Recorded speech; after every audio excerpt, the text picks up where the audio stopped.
पहला प्रश्न है, वैज्ञानिक युग में धर्म का क्या स्थान है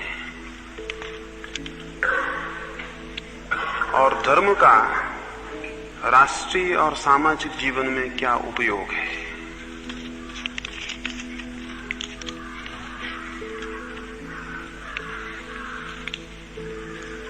विज्ञान से अर्थ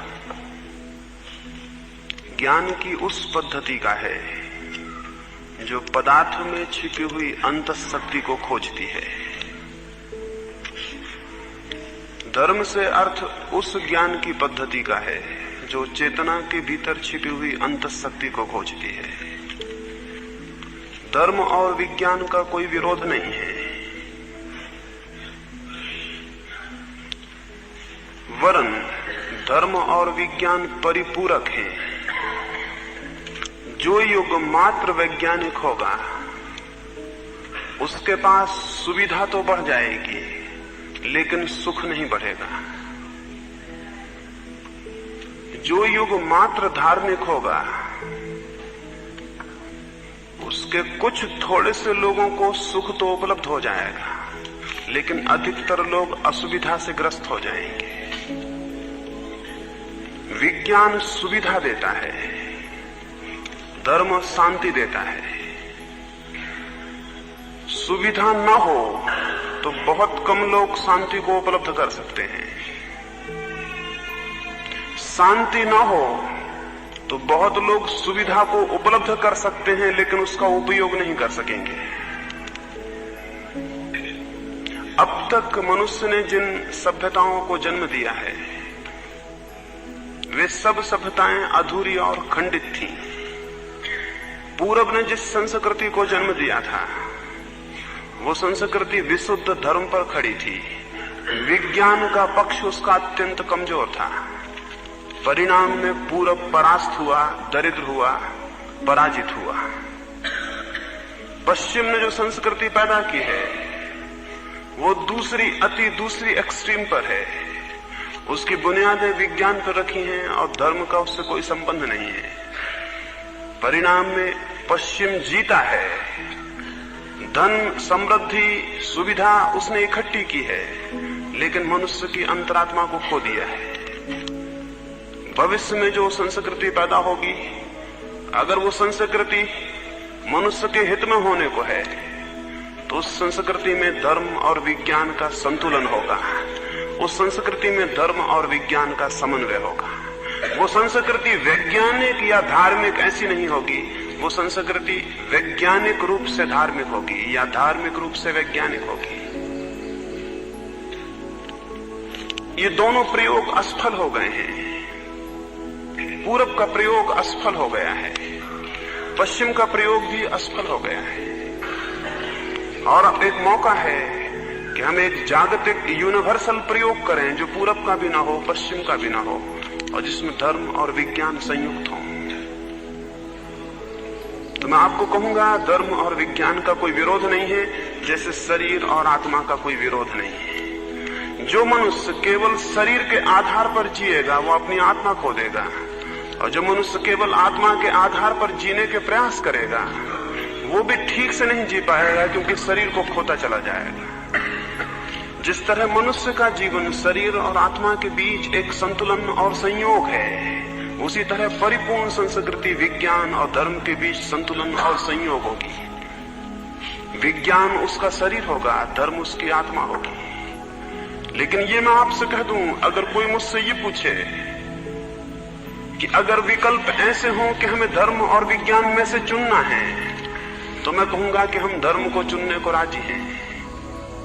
अगर कोई मुझसे ये कहे कि विज्ञान और धर्म में से चुनाव करना है, दोनों नहीं हो सकते, तो मैं कहूंगा हम धर्म को लेने को राजी हैं। हम दरिद्र रहना और असुविधा से रहना पसंद करेंगे लेकिन मनुष्य की अंतरात्मा को खोना पसंद नहीं करेंगे। उन सुविधाओं का क्या मूल्य है जो हमारे स्वत्व को छीन लें, और उस संपत्ति का क्या मूल्य है जो हमारे स्वरूप से हमें वंचित कर दे।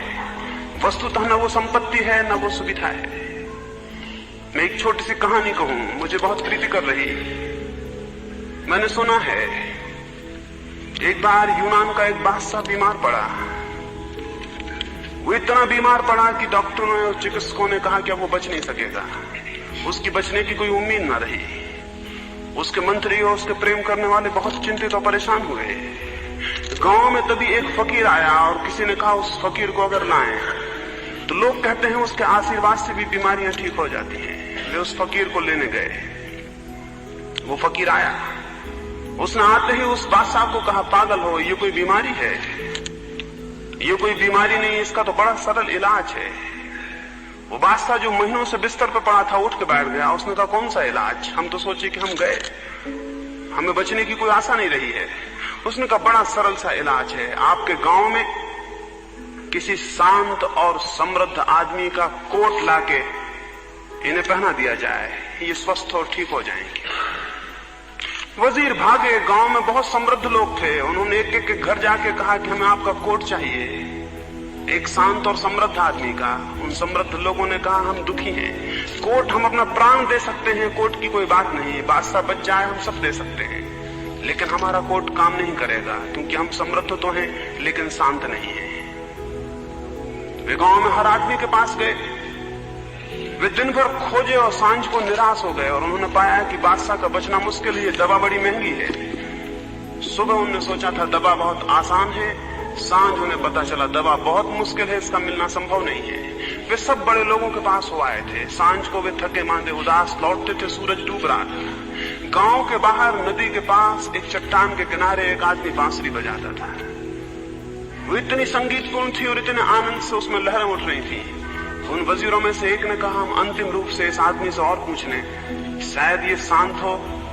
वे उसके पास गए और उन्होंने उससे कहा कि तुम्हारी बांसुरी की ध्वनि में, तुम्हारे गीत में इतना आनंद और इतनी शांति मालूम होती है कि क्या हम एक निवेदन करें? हमारा बादशाह बीमार है और एक ऐसे आदमी के कोट की जरूरत है जो शांत और समृद्ध हो। उस आदमी ने कहा, मैं अपने प्राण दे दूं, लेकिन जरा गौर से देखो, मेरे पास कोट नहीं है। उन्होंने गौर से देखा, अंधकार था, वो आदमी नंगा बांसुरी बजा रहा था। उस बादशाह को नहीं बचाया जा सका, क्योंकि जो शांत था उसके पास समृद्धि नहीं थी और जो समृद्ध था उसके पास शांति नहीं थी। और ये दुनिया भी नहीं बचाई जा सकेगी, क्योंकि जिन कौमों के पास शांति की बातें हैं उनके पास समृद्धि नहीं है, और जिन कौमों के पास समृद्धि है उनके पास शांति का कोई विचार नहीं। वो बादशाह मर गया, ये कौम भी मरेगी मनुष्य की। इलाज वही है जो उस बादशाह का इलाज था, वो इस मनुष्य की पूरी संस्कृति का भी इलाज है। हमें कोट भी चाहिए और हमें शांति भी चाहिए। अब तक हमारे ख्याल अधूरे रहे हैं, अब तक हमने मनुष्य को बहुत अधूरे ढंग से सोचा है और हमारी आदतें एक्सट्रीम पे चले जाने की हैं। मनुष्य के मन की सबसे बड़ी बीमारी अति है, एक्सट्रीम है। कन्फ्यूशियस एक गांव में ठहरा हुआ था। वहां किसी ने कन्फ्यूशियस को कहा, हमारे गांव में एक बहुत विद्वान, बहुत विचारशील आदमी है, आप उसके दर्शन करेंगे? कन्फ्यूशियस ने कहा, पहले मैं ये पूछ लूं कि आप उसे बहुत विचारशील क्यों कहते हैं, फिर मैं उसके दर्शन को जरूर चलूंगा। उन लोगों ने कहा, वो इसलिए विचारशील है कि वो किसी भी काम को करने के पहले 3 बार सोचता है, 3 बार। कन्फ्यूशियस ने कहा, वो आदमी विचारशील नहीं है, 3 बार थोड़ा ज्यादा हो गया, 1 बार कम होता है, 3 बार ज्यादा हो गया, 2 बार काफी है। कन्फ्यूशियस ने कहा, वो आदमी विचारशील नहीं है, 3 बार थोड़ा ज्यादा हो गया, 1 बार थोड़ा कम होता है, 2 बार काफी है। बुद्धिमान वे हैं जो बीच में रुक जाते हैं, नासमझ अतियों पर चले जाते हैं। एक नासमझी यह है कि कोई आदमी अपने को शरीर ही समझ ले, दूसरी नासमझी और उतनी ही बड़ी नासमझी यह है कि कोई आदमी अपने को केवल आत्मा समझ ले। मनुष्य का व्यक्तित्व एक संयोग है, मनुष्य की संस्कृति भी एक संयोग होगी, और हमें सीख लेना चाहिए। हमारे इतिहास की दरिद्रता, हमारे मुल्क की पराजय और पूरब के मुल्कों का पददलित हो जाना अकारण नहीं है, वो अति, धर्म की अति उसका कारण है।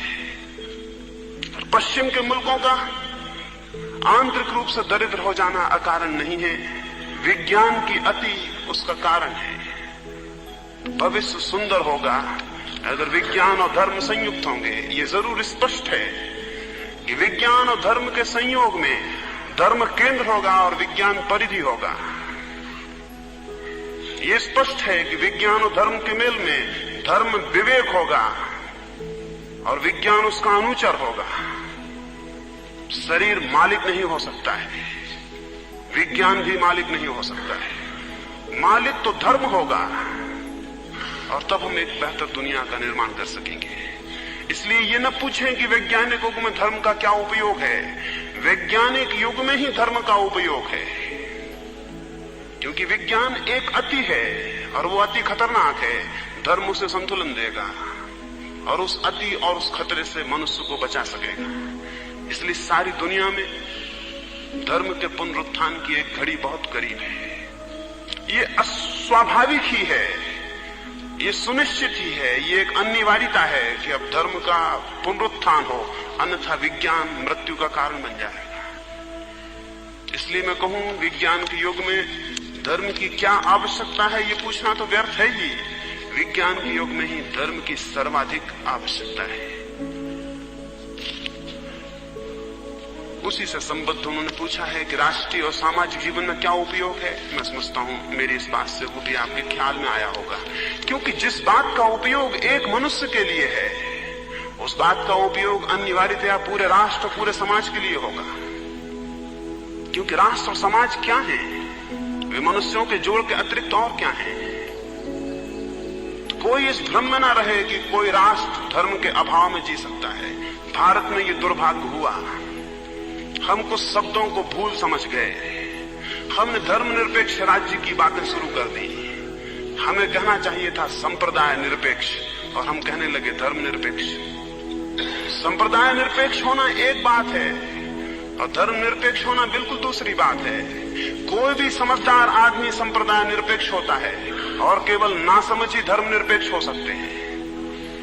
संप्रदाय निरपेक्ष होने का मतलब है हमें जैन से कोई मतलब नहीं है, हमें हिंदू से, हमें बौद्ध से, हमें मुसलमान से कोई मतलब नहीं है। संप्रदाय निरपेक्ष होने का मतलब यह है, लेकिन धर्मनिरपेक्ष होने का मतलब है कि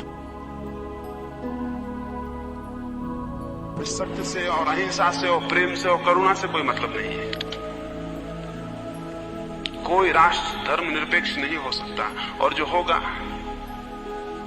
उसका दुर्भाग्य है। राष्ट्र को तो धर्म प्राण होना पड़ेगा, धर्म निरपेक्ष नहीं। हाँ, संप्रदाय निरपेक्ष होना बहुत जरूरी है। दुनिया में धर्म को सबसे ज्यादा नुकसान नास्तिकों ने नहीं पहुंचाया है। दुनिया में धर्म को सबसे ज्यादा नुकसान भौतिकवादी वैज्ञानिकों ने नहीं पहुंचाया है। दुनिया में सबसे बड़ा धर्म को नुकसान धार्मिक सांप्रदायिकों ने पहुंचाया है। उन लोगों ने जिनका आग्रह धर्म पर कम है, जैन पर ज्यादा है। उन लोगों ने जिनका आग्रह धर्म पर कम है, हिंदू पर ज्यादा है। जिनका आग्रह धर्म पर कम है और इस्लाम पर ज्यादा है, उन लोगों ने इस दुनिया को धर्म से वंचित किया है। संप्रदाय जो कि धर्म के शरीर होने चाहिए थे, धर्म के हत्यारे साबित हुए हैं। और इसलिए धर्म का तो बहुत उपयोग है, संप्रदायों का कोई उपयोग नहीं है। संप्रदाय और सांप्रदायिकता जितनी क्षीण हो उतना अर्थपूर्ण होगा, उतनी उपयोगिता होगी। और ये असंभव है कि कोई कौम या कोई राष्ट्र या कोई समाज धर्म के आधारों के बिना खड़ा हो जाए। ये कैसे संभव है? क्या ये संभव है कि हम प्रेम के आधारों के बिना खड़े हो जाएं? क्या कोई राष्ट्र बन सकता है प्रेम के आधारों के बिना? और क्या कोई राष्ट्र सत्य के आधारों के बिना राष्ट्र बन सकता है? या कि कोई राष्ट्र त्याग, परिग्रह, अहिंसा, अभय, इनके आधारों के बिना राष्ट्र बन सकता है? ये तो बुनियादें हैं आत्मा की। इनके अभाव में कोई राष्ट्र नहीं होता, न कोई समाज होता है। और अगर वैसा समाज हो और वैसा राष्ट्र हो तो उसमें जिसमें थोड़ा भी विवेक है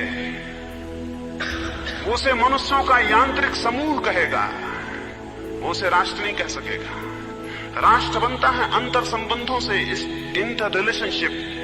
मेरा जो आपसे संबंध है, आपका जो आपके पड़ोसी से संबंध है, उन सारे अंतर संबंधों का नाम राष्ट्र है।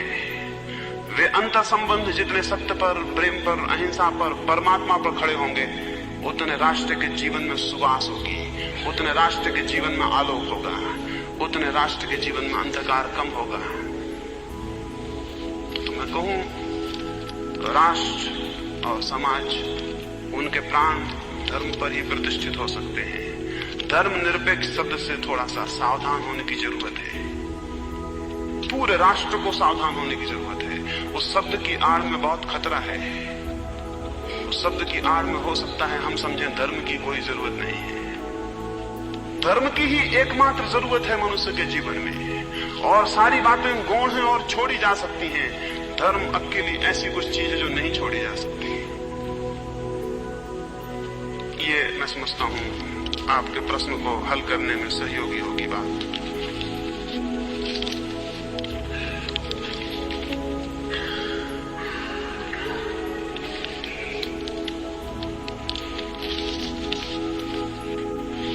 साधना में ध्यान किसका करना है?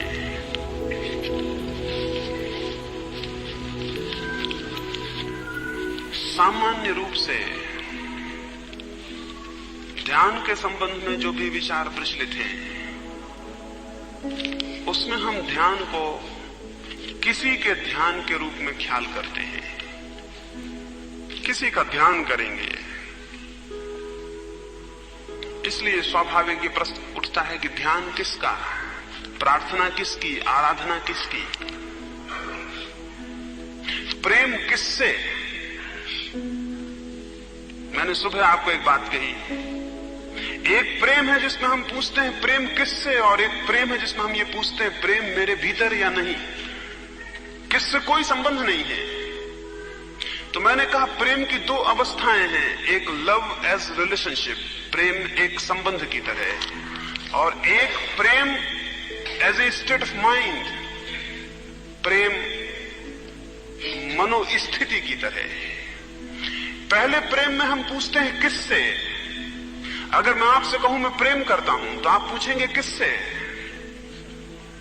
और मैं अगर ये कहूं कि किसका कोई सवाल नहीं, मैं बस प्रेम करता हूं, तो आपको दिक्कत होगी। लेकिन दूसरी बात ही समझने की है, वही आदमी प्रेम करता है जो बस प्रेम करता है और किसका कोई सवाल नहीं है। क्योंकि जो आदमी किसी से प्रेम करता है वो शेष से क्या करेगा? वो शेष के प्रति घृणा से भरा होगा। जो आदमी किसी का ध्यान करता है वो शेष के प्रति क्या करेगा? शेष के प्रति मूर्छा से गिरा होगा। हम जिस ध्यान की बात कर रहे हैं वो किसी का ध्यान नहीं है, ध्यान की एक अवस्था है। अवस्था का मतलब ये है, ध्यान का मतलब किसी को स्मरण में लाना नहीं है, ध्यान का मतलब सब जो हमारे स्मरण में है उनको गिरा देना है, और एक स्थिति लानी है कि केवल चेतना मात्र रह जाए, केवल कॉन्शियसनेस मात्र रह जाए, केवल अवेयरनेस मात्र रह जाए। यहां हम एक दिया जलाएं और यहां से सारी चीजें हटा दें तो भी दिया प्रकाश करता रहेगा। वैसे ही अगर हम चित्त से सारे ऑब्जेक्ट्स हटा दें, चित्त से सारे विचार हटा दें, चित्त से सारी कल्पनाएं हटा दें, तो क्या होगा? जब सारी कल्पनाएं और सारे विचार हट जाएंगे तो क्या होगा? चेतना अकेली रह जाएगी। चेतना की वो अकेली अवस्था ध्यान है। ध्यान किसी का नहीं करना होता, ध्यान एक अवस्था है जब चेतना अकेली रह जाती है। जब चेतना अकेली रह जाए और चेतना के सामने कोई विषय, कोई ऑब्जेक्ट ना हो, उस अवस्था का नाम ध्यान है। मैं ध्यान का उसी अर्थ में प्रयोग कर रहा हूं। जो हम प्रयोग करते हैं वो ठीक अर्थों में ध्यान नहीं, धारणा है। ध्यान तो उपलब्ध होगा जो हम प्रयोग कर रहे हैं। समझ लें, रात्रि को हमने प्रयोग किया चक्रों पर, सुबह हम प्रयोग करते हैं श्वास पर, ये सब धारणा है, ये ध्यान नहीं है। इस धारणा के माध्यम से एक घड़ी आएगी कि श्वास भी विलीन हो जाएगी। इस धारणा के माध्यम से एक घड़ी आएगी, शरीर भी विलीन हो जाएगा, विचार भी विलीन हो जाएंगे। जब सब विलीन हो जाएगा तो क्या शेष रहेगा? जो शेष रहेगा उसका नाम ध्यान है। जब सब विलीन हो जाएंगे तो जो शेष रह जाएगा उसका नाम ध्यान है। धारणा किसी की होती है और ध्यान किसी का नहीं होता। तो धारणा हम कर रहे हैं, चक्रों की कर रहे हैं, श्वास की कर रहे हैं। आप पूछेंगे कि बेहतर ना हो कि हम ईश्वर की धारणा करें, बेहतर ना हो कि हम किसी मूर्ति की धारणा करें? वो खतरनाक है। वो खतरनाक इसलिए है कि मूर्ति की धारणा करने से वो अवस्था नहीं आएगी जिसको मैं ध्यान कह रहा हूं। मूर्ति की धारणा करने से मूर्ति ही आती रहेगी, और जितनी मूर्ति की धारणा घनी होती जाएगी उतनी मूर्ति ज्यादा आने लगेगी। रामकृष्ण को ऐसा हुआ था, वो काली के ऊपर ध्यान करते थे, धारणा करते थे। फिर धीरे धीरे उनको ऐसा हुआ कि काली को उनको साक्षात होने लगे। अंतस में आंख बंद करके मूर्ति सजीव हो जाती। वो बड़े रस मुक्त हो गए, बड़े आनंद में रहने लगे। फिर वहां एक सन्यासी का आना हुआ और उस सन्यासी ने कहा कि तुम ये जो कर रहे हो ये केवल कल्पना है, ये सब इमेजिनेशन है, ये परमात्मा का साक्षात नहीं है। रामकृष्ण ने कहा परमात्मा का साक्षात नहीं, मुझे साक्षात होता है काली का। उस सन्यासी ने कहा काली का साक्षात परमात्मा का नहीं है, किसी को काली का होता, किसी को क्राइस्ट का होता, किसी को कृष्ण का होता, ये सब मन की ही कल्पनाएं हैं। परमात्मा के साक्षात का कोई रूप नहीं है, और परमात्मा का कोई चेहरा नहीं है, और परमात्मा का कोई ढंग नहीं है, और कोई आकार नहीं है। जिस क्षण चेतना निराकार में पहुंचती है उस क्षण वो परमात्मा में पहुंचती है। परमात्मा का साक्षात नहीं होता, परमात्मा से सम्मिलन होता है। आमने सामने कोई खड़ा नहीं होता कि इस तरफ आप खड़े हैं उस तरफ परमात्मा खड़े हुए हैं। एक घड़ी आती है कि आप लीन हो जाते हैं समस्त सत्ता के बीच, जैसे बूंद सागर में गिर जाए, और उस घड़ी में जो अनुभव होता है वो अनुभव परमात्मा का है। परमात्मा का साक्षात या दर्शन नहीं होता, परमात्मा के मिलन की एक अनुभूति होती, जिससे बूंद को सागर में गिरते वक्त अगर हो तो होगी। तो सन्यासी ने कहा ये तो भूल है, ये तो कल्पना है। उसने रामकृष्ण से कहा कि अपने भीतर जिस भांति इस मूर्ति को आपने खड़ा किया है उसी भांति इसको दो टुकड़े कर दें। एक कल्पना की तलवार उठाएं और मूर्ति को दो टुकड़े कर दें। रामकृष्ण बोले तलवार, वहां कैसे तलवार उठाऊंगा? उस सन्यासी ने कहा जिस भांति मूर्ति को बनाया वो भी एक धारणा है। तलवार की भी धारणा करें और तोड़ दें, कल्पना से कल्पना खंडित हो जाए। जब मूर्ति गिर जाएगी और कुछ शेष न रह जाएगा। जगत तो विलीन हो गया है, अब एक मूर्ति रह गई, उसको भी तोड़ दें। जब खाली जगह रह जाएगी तो परमात्मा का साक्षात होगा।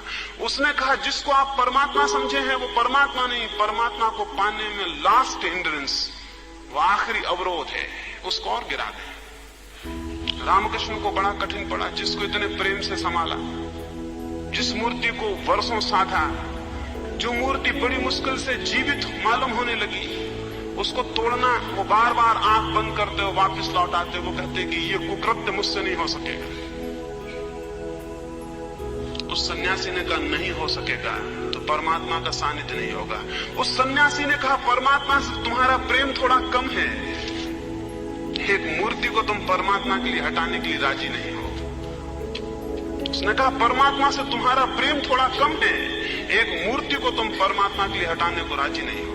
हमारा भी परमात्मा से प्रेम बहुत कम है, हम भी बीच में मूर्तियां लिए हुए हैं और संप्रदाय लिए हुए हैं और ग्रंथ लिए हुए हैं, और कोई उनको हटाने को राजी नहीं है।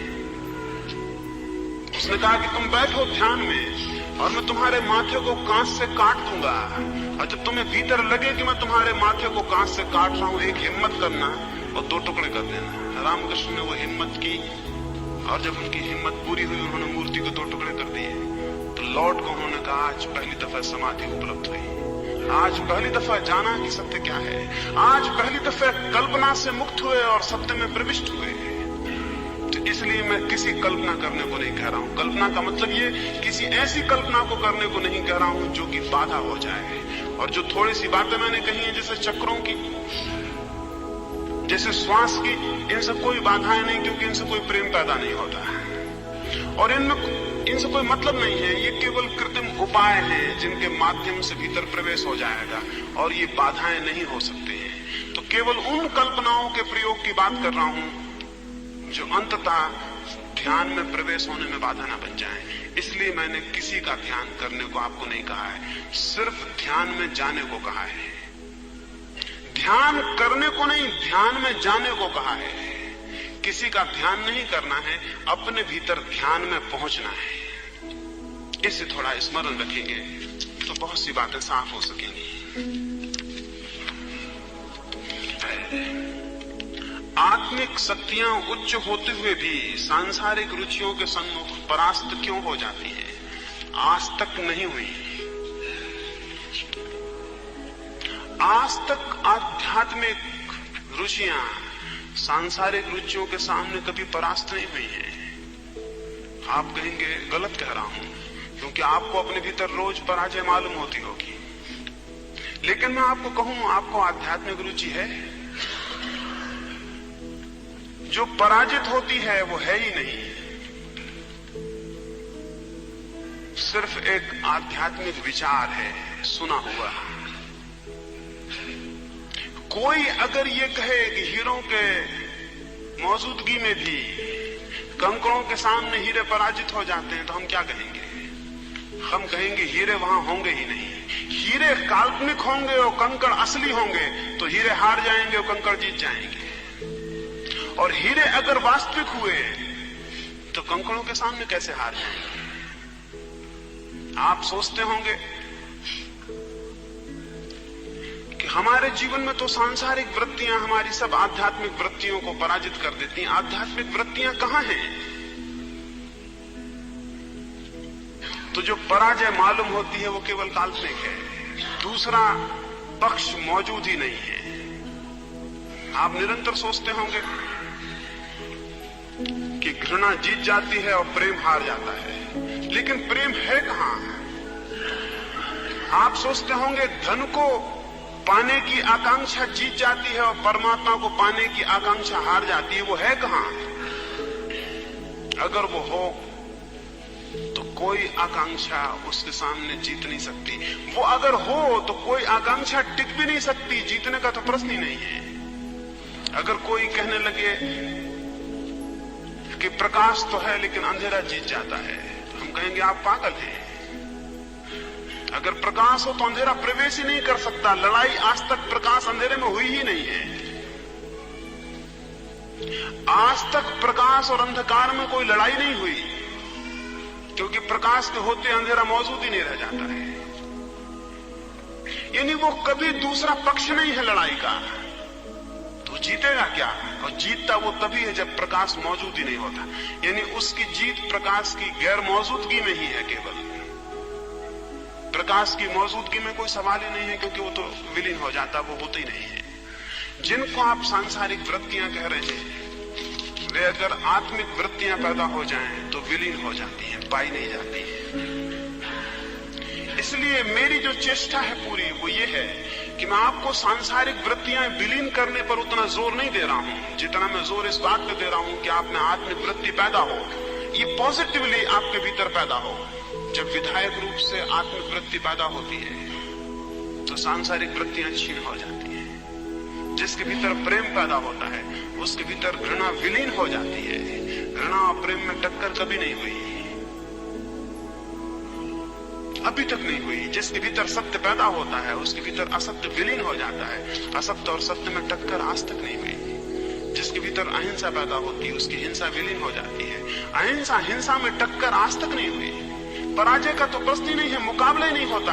हिंसा इतनी कमजोर है कि अहिंसा के आते ही क्षीण हो जाती है। अधर्म बहुत कमजोर है, संसार बहुत कमजोर है, अत्यंत कमजोर है। इसलिए हमारा मुल्क संसार को माया कहता रहा। माया का मतलब जितना कमजोर है कि जरा सा छुआ की विलीन हो जाए, मैजिकल है। जैसे कोई ने झाड़ बता दिया आपको कि आम का झाड़ लगा हुआ है, लेकिन वो जादू का झाड़ है, आप पास गए पाया वो नहीं है। कहीं रात को एक रस्सी लटकी हुई देखी और आपने समझा सांप है, और आप पास गए पाया सांप नहीं है। तो वो जो रस्सी में सांप दिखाई पड़ा था वो माया था, वो सिर्फ दिख रहा था नहीं। इसलिए हमारा मुल्क इस संसार को माया कहता है, क्योंकि जो इसके करीब जाएगा वो पाएगा सत्य को देखते से कि संसार है ही नहीं। जिसको हम संसार कह रहे हैं उसने आज तक सत्य का मुकाबला नहीं किया है। इसलिए जब आपको लगता है कि हमारी वृत्तियां आध्यात्मिक हार जाती हैं तो एक बात स्मरण रखें, वे वृत्तियां आपकी काल्पनिक होंगी, किताबों में पढ़ के सीख ली होंगी, वे आपके भीतर है नहीं। बहुत लोग हैं, एक व्यक्ति मेरे पास आए, वो मुझसे पूछते थे कि पहले ऐसा होता था कि मुझे भगवान का अनुभव होने लगा था, अब मुझे नहीं होता। मैंने उनसे कहा वो कभी नहीं हुआ होगा, या आज तक कभी हुआ है कि भगवान का अनुभव होने लगे और फिर वो ना हो? मुझे अनेक लोग आते हैं, वो कहते हैं पहले हमारा ध्यान लग जाता था अब नहीं लगता। मैंने कहा वो कभी नहीं लगा होगा। क्योंकि ये असंभव है कि वो लग गया हो फिर ना लगा हो जाए। जीवन में श्रेष्ठ सीढ़ियां पाई जा सकती हैं, खोई नहीं जा सकती। इसको स्मरण रखें, जीवन में श्रेष्ठ सीढ़ियां पाई जा सकती हैं, खोई नहीं जा सकती। खोने का कोई रास्ता नहीं है। ज्ञान दिया जा सकता है, उपलब्ध किया जा सकता है, खोया नहीं जा सकता। ये असंभव है। पर होता क्या है, हमारे भीतर शिक्षा से, संस्कारों से कुछ धार्मिक बातें पैदा हो जाती हैं। उनको हम धर्म समझ लेते हैं। वे धर्म नहीं है, वे केवल संस्कार मात्र हैं। संस्कार और धर्म में भेद है। बचपन से आपको सिखाया जाता है कि आत्मा है, आप भी सीख जाते हैं, रट लेते हैं, याद हो जाता है। ये आपकी मेमोरी का, स्मृति का हिस्सा हो जाता है। बाद में आप भी कहने लगते हैं आत्मा है, और आप समझते हैं कि हम जानते हैं कि भीतर आत्मा है। आप बिल्कुल नहीं जानते।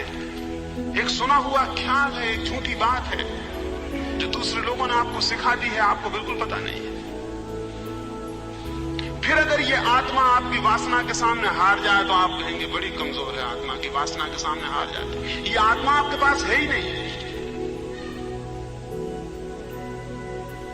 सिर्फ एक ख्याल आपके भीतर है, और वो ख्याल समाज ने पैदा कर दिया है, वो भी आपका नहीं है।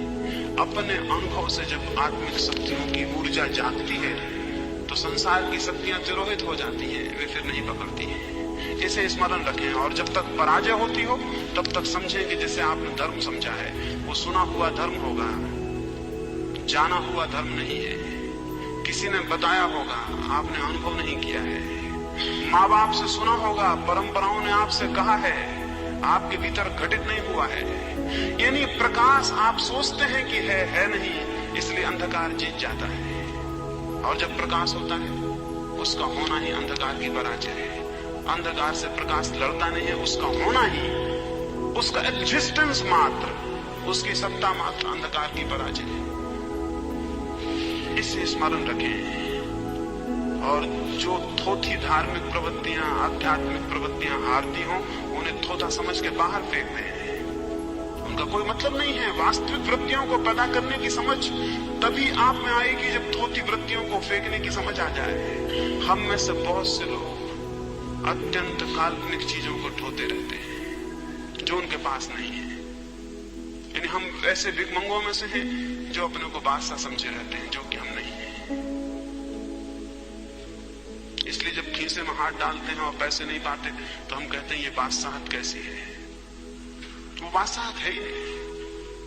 भिखमंगों को एक शौक होता है बादशाह के सपने देख लेने का, और सभी भिखमंगे जमीन पर बादशाह होने के सपने देखते रहते हैं।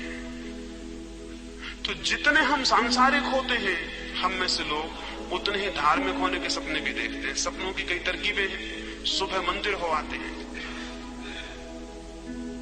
कभी कुछ थोड़ा दान दक्षिणा भी करते हैं, कभी व्रत उपवास भी रख लेते हैं, कभी कोई गीता कुरान बाइबल भी पढ़ लेते हैं। तो ये भ्रम पैदा होता है कि हम धार्मिक हैं। ये सब धार्मिक होने का भ्रम पैदा करने के रास्ते हैं। और फिर जब ये धार्मिक प्रवृत्तियां जरा सी सांसारिक प्रवृत्ति के सामने हार जाती हैं तो बड़ा क्लेश होता है, बड़ा पश्चाताप होता है। और हम सोचते हैं कि धार्मिक प्रवृत्तियां कितनी कमजोर हैं और सांसारिक प्रवृत्तियां कितनी प्रबल हैं। आप में धार्मिक प्रवृत्तियां है ही नहीं, धर्म होने का आप धोखा अपने को दे रहे हैं। तो जो प्रवृत्ति हारती हो वासना के समक्ष, उसे जानना कि वो मिथ्या है, ये कसौटी है। जो आध्यात्मिक प्रवृत्ति सांसारिक प्रवृत्ति के सामने हारती हो, इसे कसौटी समझना कि वो मिथ्या है, वो झूठी है। जिस दिन कोई ऐसी प्रवृत्ति भीतर पैदा हो जाए कि जिसके मौजूद होते ही सांसारिक प्रवृत्तियां विलीन हो जाएं, खोजे से ना मिले, उस दिन समझना कि कुछ घटित हुआ है, किसी धर्म का अवतरण हुआ है। सुबह सूरज उगाए और अंधेरा वैसी का वैसा बना रहे तो हम समझेंगे कि सपने में देख रहे हैं कि सूरज उगा है। जब सूरज उगता है अंधकार अपने आप विलीन हो जाता है। आज तक सूरज का अंधकार से मिलना नहीं हुआ है। अभी तक सूरज को पता नहीं है कि अंधकार भी होता है, उसको पता हो भी नहीं सकता है। आज तक आत्मा को पता नहीं है कि वासना होती भी है। जिस दिन आत्मा जागती वासना पाई नहीं जाती, उनकी अभी तक मुलाकात नहीं हुई है।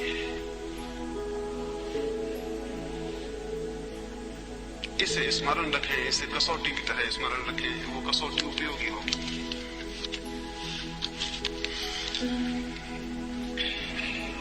इस साधना में तपश्चर्या की जरूरत है या नहीं?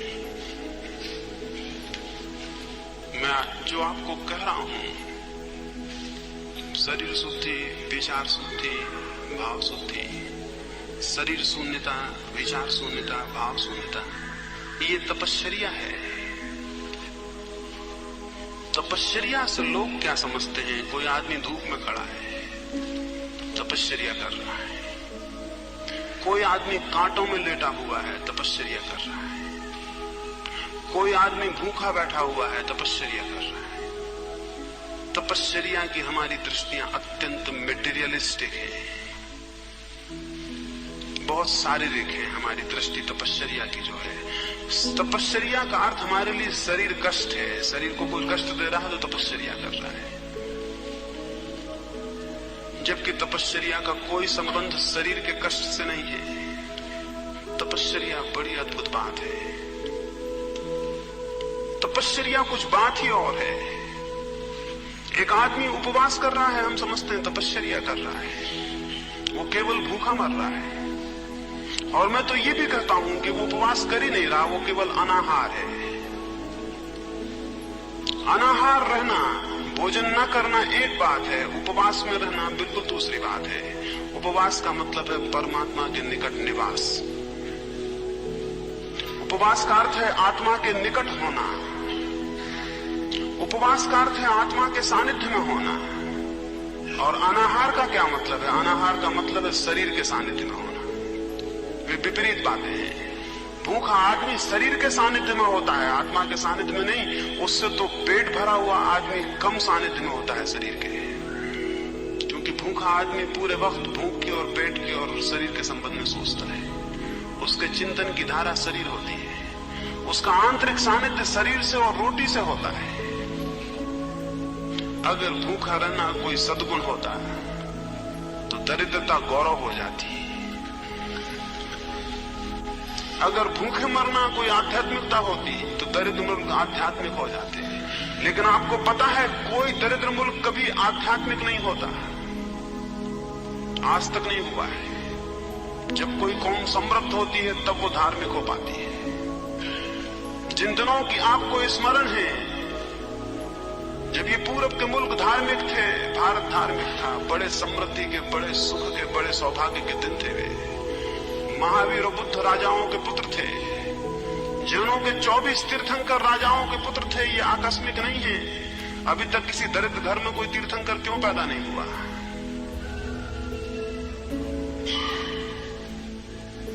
पीछे कारण है। अत्यंत समृद्धि में पहली बार तपश्चर्या शुरू होती है। दरिद्र तो शरीर के निकट होता है, समृद्ध शरीर से मुक्त होने लगता है। इस अर्थों में मुक्त होने लगता है कि उसकी जरूरतें तो शरीर की पूरी हो गई होती हैं और नई जरूरतों का उसे पहली दफा बोध होता है जो आत्मा की है। इसलिए मैं भूखे मरने के पक्ष में नहीं हूं, न किसी को भूखे मारने के पक्ष में हूं, और न गरीबी को आध्यात्मिकवाद कहता हूं। जो लोग ऐसा कहते हैं वो धोखे में हैं और दूसरों को धोखे में डाल रहे हैं, और वे केवल गरीबी का समर्थन कर रहे हैं और संतोष के झूठे रास्ते निकाल रहे हैं।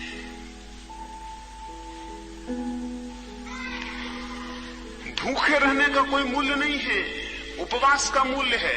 हाँ, ये हो सकता है कि उपवास की हालत में भोजन का स्मरण न रहे और अनाहार हो जाए, ये बिल्कुल दूसरी बात है। महावीर तपश्चर्या करते थे तो भूखे रहने की नहीं करते थे, अब उपवास की कर रहे थे। उपवास का मतलब है वो निरंतर कोशिश कर रहे थे कि आत्मा के सानिध्य में पहुंच जाऊं। किसी घड़ी जब वो आत्मा के सानिध्य में पहुंच जाते थे, शरीर का बोध भूल जाता था। ये घड़ियां लंबी हो सकती हैं, 1 दिन 2 दिन महीना भी बीत सकता है। महावीर के बाबत कहा जाता 12 वर्षों की तपश्चर्या में उन्होंने केवल 350 दिन भोजन लिया। महीने और 2-2 महीने भी बिना भोजन के बीते। आप सोचते हैं भूखे अगर रहते तो 2 महीने बीत सकते थे? भूखा आदमी तो मर जाता। लेकिन महावीर नहीं मरे, क्योंकि शरीर का बोध ही नहीं था उन क्षणों में।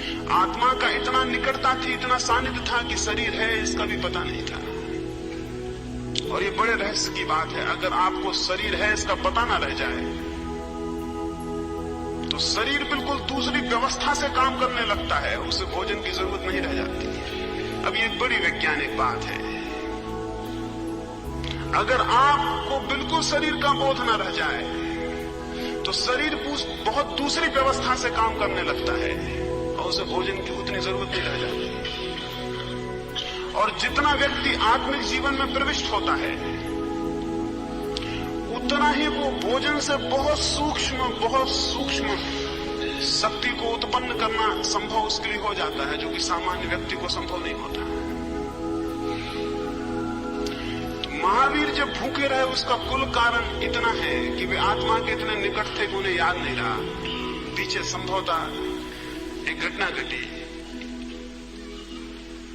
एक सन्यासी मेरे पास थे, वो मुझसे एक दिन बोले कि मैं आज उपवास किया हूं। मैंने कहा अनाहार किया होगा, उपवास क्या किया होगा? ये बोले अनाहार और उपवास में क्या फर्क है? मैंने कहा अनाहार में यह है कि हम भोजन छोड़ देते हैं और भोजन का चिंतन करते हैं,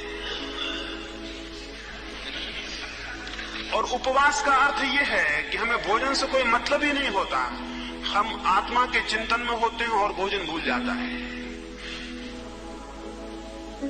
उपवास तो तपश्चर्या है और अनाहार शरीर कष्ट है, शरीर दमन है। अनाहार अहंकारी लोग करते हैं, उपवास निरहंकारी करते हैं। अनाहार में दंभ की तृप्ति होती है।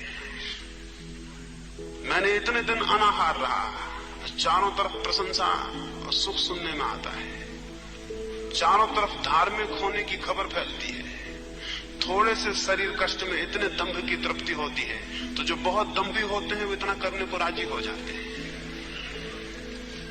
ये मैं आपसे स्पष्ट कहूं, ये अहंकार की ही वृत्तियां हैं, ये धर्म की वृत्तियां नहीं है। धार्मिक व्यक्ति जरूर उपवास करते हैं, अनाहार नहीं करते। उपवास का मतलब यह है कि वे सतत संलग्न होते हैं इस चेष्टा में कि आत्मा की निकटता मिल जाए। और जब वे आत्मा के निकट होने लगते हैं तो कभी ऐसे मौके आते हैं कि भोजन भूल जाता है, स्मरण नहीं होता। इसे मैं हर तरह से आपको कहूं, यानी न केवल ये इस मामले में बल्कि हर मामले में सही है। कल पीछे मैं सेक्स की और प्रेम की बात आपसे कर रहा था, या कोई और बात हो। जो आदमी सेक्स के दमन में लगा है वो हमको तपस्वी मालूम होगा, जबकि वो तपस्वी नहीं है। तपस्वी वो है जो प्रेम के विकास में लगा है, और प्रेम के विकास से सेक्स अपने आप विलीन हो जाएगा।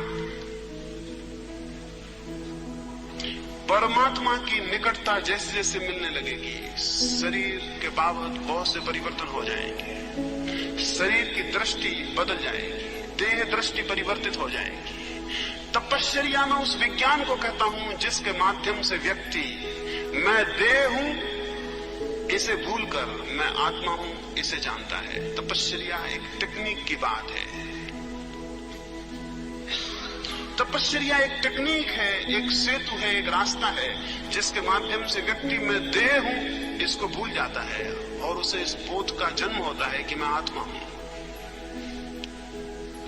लेकिन भ्रांत तपश्चर्याएं सारी दुनिया में चली हैं और उन भ्रांत तपश्चर्याओं ने बड़े खतरे पैदा किए हैं। उनसे कुछ दंभियों का दंभ तो तृप्त होता है, लेकिन जनमानस को नुकसान पहुंचता है, क्योंकि जनमानस समझता है यही तपश्चर्या है, यही साधना है, यही योग है।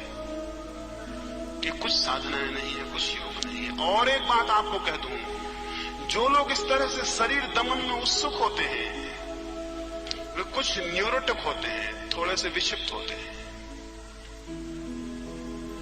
और भी मैं आपको ये बात कहूं कि जो लोग अपने शरीर को कष्ट देने में मजा लेते हैं, ये वही लोग हैं जिन्होंने किसी दूसरे के शरीर को कष्ट देने में मजा लिया होता है।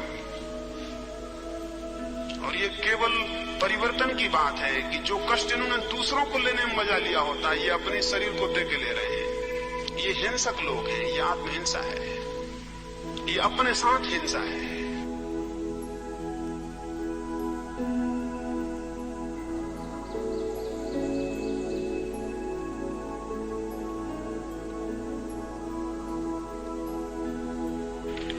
और ये भी मैं आपको स्मरण दिला दूं, मनुष्य के भीतर दो तरह की वृत्तियां होती हैं। एक उसमें जीवन की वृत्ति होती है कि मैं जीवित रहूं। आपको ये शायद पता ना हो, उसमें एक मृत्यु की वृत्ति भी होती है कि मैं मर जाऊं। अगर मृत्यु की वृत्ति ना हो तो दुनिया में आत्महत्याएं नहीं हो सकती है। मृत्यु की एक सोई हुई वृत्ति, एक डेथ इंस्टिंक्ट हर आदमी के भीतर है। ये दोनों उसके साथ बैठी हुई हैं। वो जो मृत्यु की वृत्ति है वो अनेक बार आदमी को अपनी ही हत्या करने के लिए उत्सुक करती है। उसमें भी रस आना शुरू हो जाता है। कोई लोग एकदम आत्महत्या कर लेते हैं, कुछ लोग धीरे धीरे करते हैं। जो धीरे धीरे करते हैं वो हमें लगते हैं तपस्वी हैं। जो एकदम कर लेते हैं हम कहते हैं उन्होंने आत्महत्या कर ली। जो धीरे धीरे करते हैं वो हमें लगते हैं तपस्वी है। तपश्चर्या आत्महत्या नहीं है। तपश्चर्या का मृत्यु से संबंध नहीं, अनंत जीवन से संबंध है। तपश्चर्या मरने को नहीं और पूर्ण जीवन को पाने को उत्सुक होती है। तपश्चर्या की मेरी दृष्टि, जो मैंने अभी 3 सूत्र आपसे कहे हैं और 3 सूत्र की और हम चर्चा करेंगे, उन 6 सूत्रों से है। उन 6 सूत्रों में जो प्रवेश करता है। क्या आप नहीं सोचते, क्या ये तपश्चर्या है कि कोई व्यक्ति अपनी पत्नी को छोड़ के भाग जाए? हम इसको तपश्चर्या कहेंगे, हम इसको सन्यासी कहेंगे। जबकि ये हो सकता है ये पत्नी को छोड़ के भाग गया हो और पत्नी का चिंतन करता हो। तपश्चर्या ये है कि पत्नी पास बैठी रहे और भूल जाए। तपश्चर्या ये है कि पत्नी पास बैठी रहे और भूल जाए। तपश्चर्या ये नहीं है कि वो हम भाग जाएं दूर और चिंतन उसका चलता रहे। और स्मरण रखिए, जो लोग जिन चीजों को छोड़ के भागते हैं वे लोग उन्हीं चीजों का चिंतन करते रहते हैं।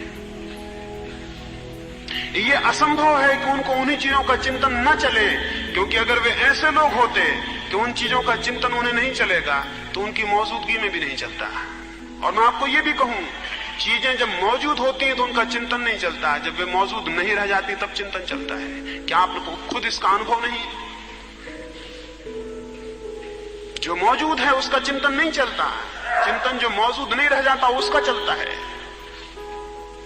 जिनको आप प्रेम करते हैं अगर वो आपके निकट हैं तो आप उनको भूल जाते हैं, जब वो दूर होते हैं तो वो याद आने लगते हैं। वो जितने दूर होते हैं उतने प्रगाढ़ उनकी स्मृति घनी होने लगती है। सन्यासी जिनको हम कहते हैं उनके कष्ट का आपको पता नहीं है। और अगर दुनिया के सारे सन्यासी ईमानदार हों तो सन्यासी होने का भ्रम टूट जाए। और अगर वे ईमान से अपनी आत्म व्यथा को कहते हैं जो उनके भीतर घटित होता है, और जो वेदनाएं वे सहते हैं, और जिन वासनाओं से वे ग्रसित होते हैं, और जो वासनाएं उन्हें पीड़ा देती हैं, और जो शैतान उन्हें सताता हुआ मालूम होता है, अगर वो उसको सबको खोल दें तो आपको पता चले कि नरक जमीन पर और कहीं नहीं हो सकता है। ये मैं इसलिए आपको विश्वास से कह रहा हूं कि नरक जमीन पर और कहीं नहीं हो सकता है। उस आदमी का जीवन नरक है जिसने वृत्तियों का संपरिवर्तन, ट्रांसफॉर्मेशन तो नहीं किया और जो भाग खड़ा हुआ है। तपश्चर्या भागना नहीं है, ट्रांसफॉर्मेशन है। तपश्चर्या रिनंसिएशन नहीं है, ट्रांसफॉर्मेशन है। तपश्चर्या त्याग नहीं है, संपरिवर्तन है। उस संपरिवर्तन से जो भी घटित हो वो ठीक, भागने से, त्यागने से जो भी घटित हो वो ठीक नहीं है। और काश हमें ये समझ में आ जाए तो बहुत लाभ हो सकता है। लाखों जीवात्माएं कष्ट भोग रही हैं, उनका मजा एक ही है, वो सिर्फ दंभ की तृप्ति का है। वो भी उनमें से थोड़ों का तृप्त हो पाता है, सभी का तृप्त नहीं हो पाता।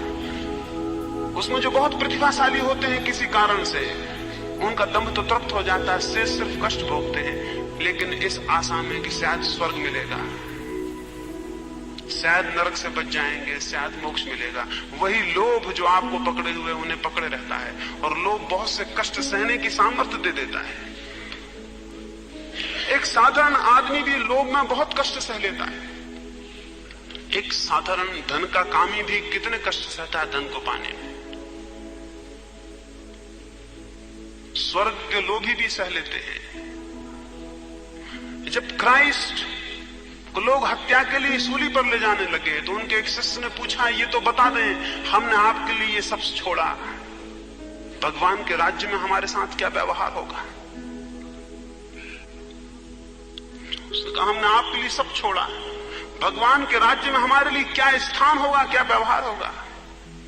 क्राइस्ट ने उसे बहुत दया से देखा होगा और शायद दयावश या मजाक में, पता नहीं उन्होंने क्यों कहा, उन्होंने कहा भगवान के पास ही तुम्हारे लिए भी स्थान रहेगा। वो आदमी खुश हो गया, उसने कहा तब ठीक है। इस आदमी को त्यागी कहिएगा, इससे बड़े लोभी खोजने जमीन पर मुश्किल है। जिसने पूछा कि हमने सब छोड़ा, वहां क्या मिलेगा। जिसको मिलने का ख्याल है उसने कुछ छोड़ा ही नहीं। इसलिए ये सारी तपश्चर्या वाली जो बातें हैं, इन तपश्चर्या की बात करने वाले हर एक साथ में प्रलोभन भी देते हैं कि इस तपश्चर्या के साथ ये मिलेगा। वो तपश्चर्या झूठी है जिसमें मिलने का ख्याल है, क्योंकि वो तपश्चर्या नहीं है, वो लोभ का एक रूप है। इसलिए जितनी तपश्चर्याएं हैं, आप में सबको साथ लगा हुआ मिलेगा पीछे ही कि इस तपश्चर्या को करने से ये मिलेगा। और जिन जिन ने ये तपश्चर्या की पीछे इतिहास में उनको ये मिला है, ये सब ग्रीड के, लोभ के रूप है। तपस्वी वो है, सिर्फ एक ही तपश्चर्या है और वो ये है कि वो स्वयं को जानने में लगे। इस वजह से नहीं कि स्वयं को जानने से कोई स्वर्ग में जगह मिल जाएगी, कोई बहिष्ठ में जगह मिल जाएगी, कोई बड़ा सुख होगा, बल्कि इसलिए कि स्वयं को न जानना, जीवन को ही नहीं जानना है। और स्वयं को न जानना, जिसमें थोड़ी भी बोध है, उसे स्वयं को जानने की वृत्ति का और विचार का पैदा न हो जाना असंभव। उसे हो ही जाएगा कि वो जाने कि मैं कौन हूं, कि वो परिचित हो कि मेरे भीतर ये जीवन शक्ति क्या है। तपश्चर्या जीवन सत्य को जानने का उपाय है। तपश्चर्या शरीर दमन नहीं है। ये हो सकता है कि तपस्वी को बहुत सी बातें घटित होती हों जो आपको लगती हो कि वो देह दमन कर रहा है, जबकि वो नहीं कर रहा। महावीर की मूर्तियां देखी हैं, उन मूर्तियों से ऐसा लगता है इस आदमी ने देह दमन की होगी। वैसी देहें दिखाई पड़ती हैं। और फिर महावीर के पीछे चलने वाले सन्यासी देखें, उन्हें देख के लगेगा कि इन्होंने देह दमन किया है। रूखे सूख गए उनके प्राण स्रोत हैं, उदास और शिथिल उनकी काया है। वैसा ही चित्त भी शिथिल है, सिर्फ एक लोभ के बस खींचे चले जा रहे हैं। वो आनंद कहां है, वो शांति कहां है जो महावीर की मूर्ति में दिखाई पड़ती है। ये थोड़ा विचारणीय है। महावीर के शरीर पर जो भी परिणाम हुए होंगे, महावीर ने वस्त्र छोड़ दिए। हम सोचे उन्होंने वस्त्र छोड़ दिए क्योंकि उन्होंने सोचा कि वस्त्र को त्याग करना चाहिए, नहीं, क्योंकि उन्होंने जाना कि नग्न होने का भी आनंद है। मैं आपको ये बहुत एम्फेटिकली, बहुत जोर से कहना चाहता हूं, महावीर ने वस्त्र इसलिए नहीं छोड़े कि वस्त्र छोड़ने में कोई आनंद है, वस्त्र इसलिए छोड़े कि नग्न होने में कोई आनंद है। नग्न होना इतना आनंद है कि वस्त्र पहनना कष्ट हो गया।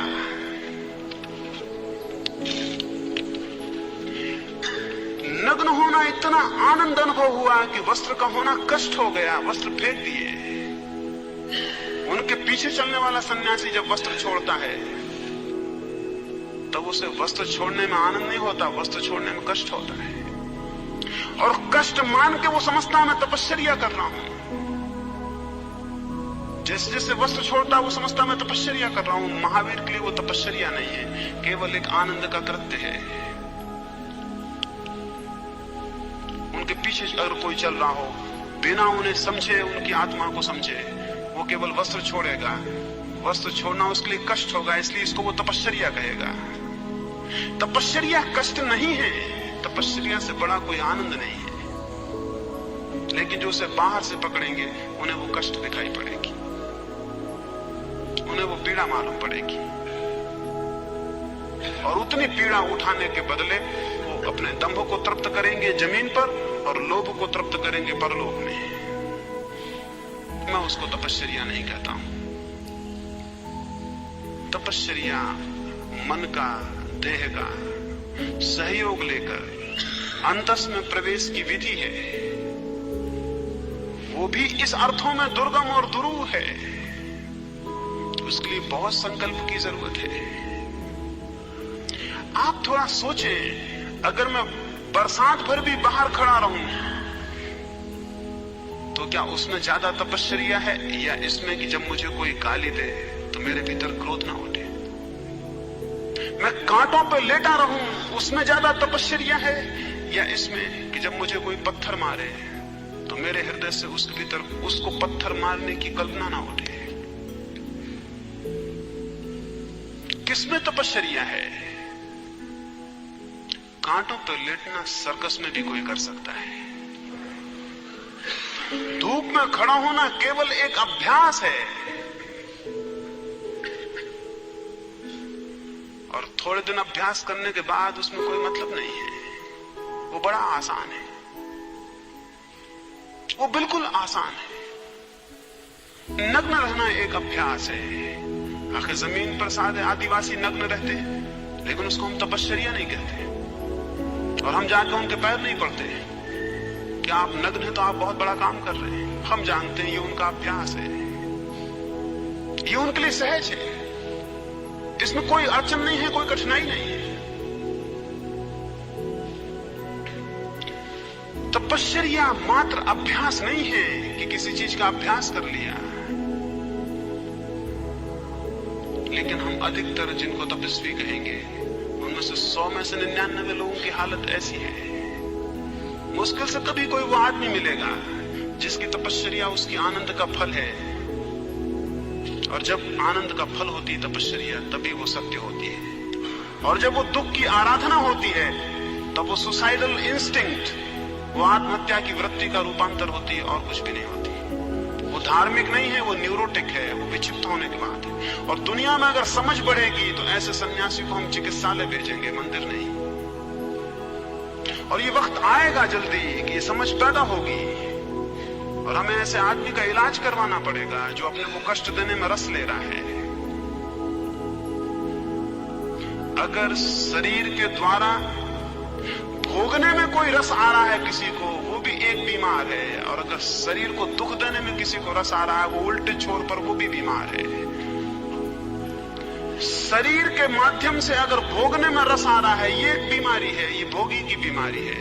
और अगर शरीर को कष्ट देने में किसी को रस आ रहा है, ये भी एक बीमारी है, ये विरागी की बीमारी है। बीमारी से मुक्त वो है जो शरीर का उपयोग कर रहा है, शरीर से न तो रस ले रहा है, न उसके भोग से, न उसके त्याग से। शरीर केवल एक उपकरण है। उसको दबा के या उसको फुला के, उस पर जिसका ना कोई सुख आधारित है, ना कोई दुख आधारित है, जिसके आनंद शरीर पर निर्भर नहीं है, जिसके आनंद आत्मा पर निर्भर है, वो आदमी सन्यास की तरफ गतिमान है। और जिसके आनंद शरीर पर निर्भर है, तो 2 तरह के लोग हैं जिनके आनंद शरीर पर निर्भर है। एक वे लोग जो ज्यादा खा के आनंद लेते हैं, एक वे लोग जो अनाहार रह के आनंद लेते हैं, लेकिन दोनों शरीर का आनंद ले रहे हैं। यानी अगर उनका कोई भी रस है तो वो शरीर से बंधा हुआ है। इसलिए भोगी और इस तल के सन्यासी दोनों को मैं भौतिकवादी और शरीरवादी कहता हूं। धर्म के इस शरीरवादी रूपांतर से बहुत अहित हुआ है। धर्म की वापस उसके आत्मिक रूपों को प्रतिष्ठापित करने की जरूरत है। इसी संबंध में एक अंतिम प्रश्न और। किसी ने पूछा है कि राग और विराग और वीतराग में क्या भेद है?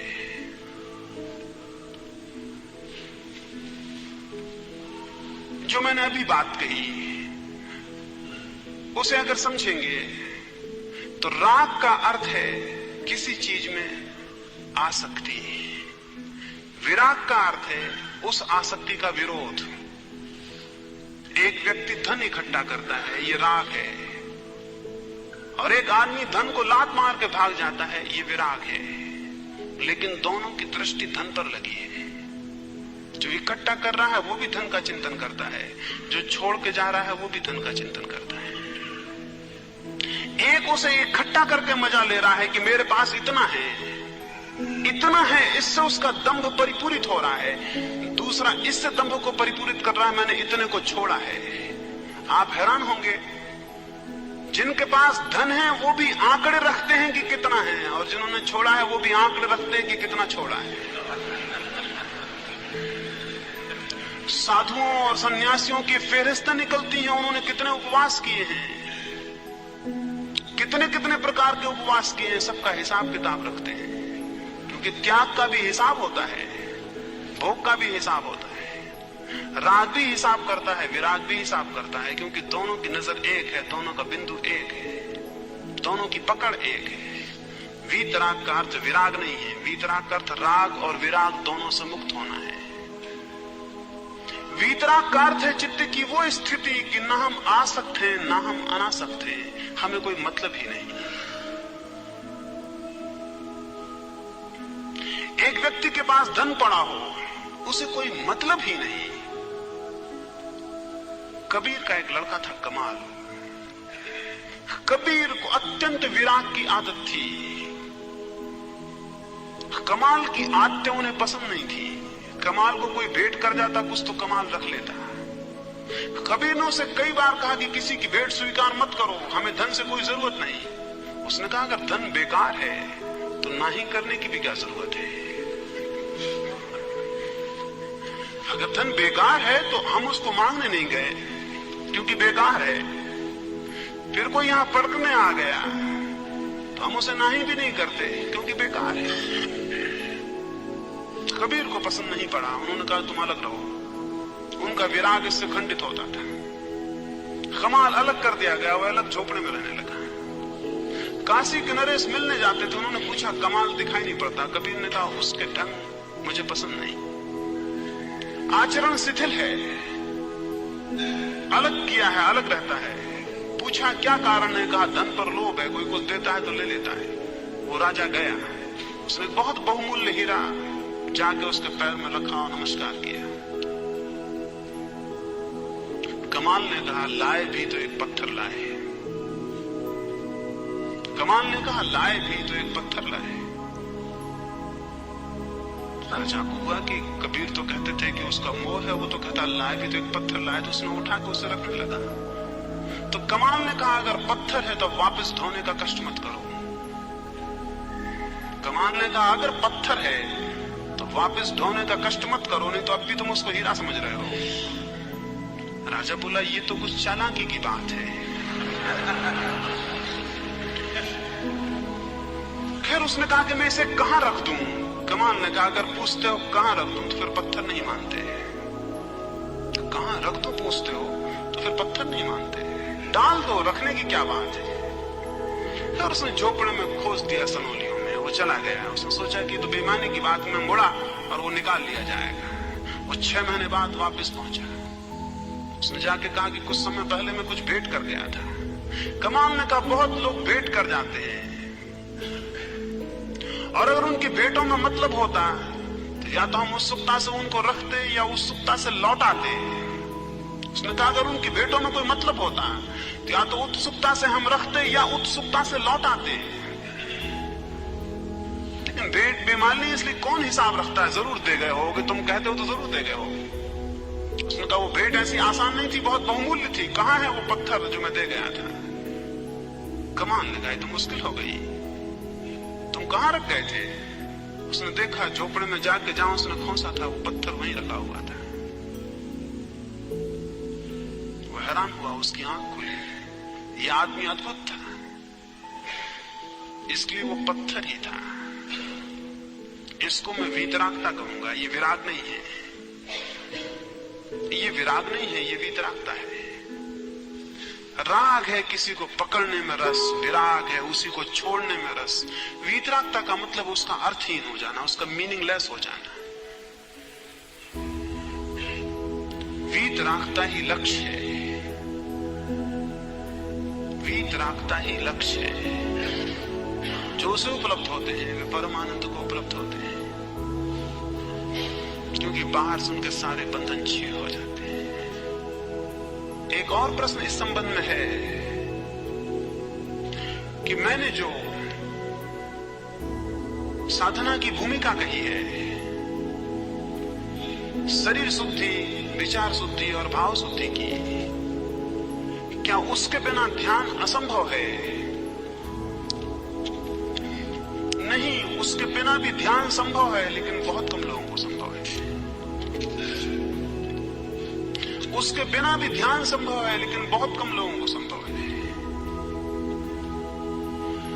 अगर ध्यान का परिपूर्ण संकल्प से प्रवेश हो तो इनमें से किसी को भी शुद्ध किए बिना ध्यान में प्रवेश हो सकता है, और प्रवेश होते ही ये सब शुद्ध हो जाएंगे। लेकिन अगर ये संभव ना हो, इतना संकल्प जुटाना आसान ना हो, बहुत मुश्किल है इतना संकल्प जुटाना, तो फिर क्रमशः इनको शुद्ध करना पड़ेगा। इनके शुद्ध होने से ध्यान नहीं मिलेगा, इनके शुद्ध होने से संकल्प की प्रगाढ़ता मिलेगी। इनके शुद्ध होने से इनकी अशुद्धि में जो शक्ति व्यय होती है वो बचेगी, और वो शक्ति संकल्प में परिणित होगी और ध्यान में प्रवेश होगा। ये सहयोगी है, अनिवार्य नहीं है। तो जिनको भी संभव न मालूम पड़े कि ध्यान में सीधा प्रवेश हो सकता है, उनके लिए अनिवार्य है, अन्यथा उनका ध्यान में प्रवेश ही नहीं हो सकेगा। लेकिन अनिवार्य इसलिए नहीं है कि अगर किसी में बहुत प्रगाढ़ संकल्प हो तो एक क्षण में भी बिना कुछ किए ध्यान में प्रवेश हो सकता है। एक क्षण में भी अगर कोई अपने पूरे प्राणों को इकट्ठा पुकारे और कूद जाए तो कोई वजह नहीं है, उसे कोई रोकने को है, कोई रोकने को नहीं है, कोई अशुद्धि रोकने को नहीं। लेकिन उतने पुरुषार्थ को पुकारना कम लोगों का सौभाग्य है। उतने साहस को जुटा लेना कम लोगों का सौभाग्य है। उतना साहस वही लोग जुटा सकते हैं जिससे मैं एक कहानी कहूं। एक आदमी था, उसने सोचा कि दुनिया का अंत जरूर कहीं होगा, तो उसमें खोजने निकला। वो दुनिया का अंत खोजने निकला, वो गया, वो चला, हजारों मील चलना पड़ा, और लोगों से पूछता रहा कि मुझे दुनिया का अंत खोजना है। आखिर में एक मंदिर आया, और उस मंदिर के वहां लिखा था हियर एंड्स द वर्ल्ड। वहां एक तख्ती लगी थी, उस पर लिखा था यहां दुनिया समाप्त होती है। वो बहुत घबरा गया, तख्ती आ गई, थोड़ी दूर दुनिया समाप्त होती है, नीचे तख्ती पे लिखा था आगे मत जाना। लेकिन उसे दुनिया का अंत देखना था, वो आगे गया। थोड़े ही फासले पे जाके दुनिया समाप्त हो जाती थी। एक किनारा था और नीचे खड्ड था अनंत। उसने जरा ही आंख की, उसके प्राण कब गए, वो लौट के भागा, वो पीछे लौट के भी नहीं देख सकता। वहां अनंत खड्ड था। छोटे खड्ड घबरा देते हैं, वो अनंत दुनिया का अंत था। खड्ड अंतिम था, फिर उस खड्ड के नीचे कुछ भी नहीं था। उसने देखा और वो भागा। वो घबराहट में मंदिर के अंदर चला गया, और उसने पुजारी से कहा, यह अंत तो बड़ा खतरनाक है। उस पुजारी ने कहा, अगर तुम कूद जाते तो जहां दुनिया समाप्त होती है वहीं परमात्मा मिल जाता है। अगर तुम कूद ही जाते उस खड्ड में तो जहां दुनिया समाप्त होती है वहीं परमात्मा मिलता है। लेकिन उतना साहस जुटाना कि अनंत खड्ड में कोई कूद जाए, जब तक ना हो तब तक ध्यान के लिए भूमिकाएं जरूरी है। अनंत खड्ड में कूदने के लिए जो राजी है उसके लिए कोई भूमिका नहीं है। कोई भूमिका होती है क्या? कोई भूमिका नहीं है। इसलिए इन भूमिकाओं को हम बहिरंग साधन कहे हैं। ये बाहर के साधन है, थोड़ी सहायता देंगे। साहस जिसमें हो वो सीधा कूद जाए, ना साहस हो सीढ़ियों का उपयोग करे। ये स्मरण रखेंगे। ये प्रश्न इतने ही आज चर्चा हो सकेंगे, फिर कुछ शेष होंगे उनका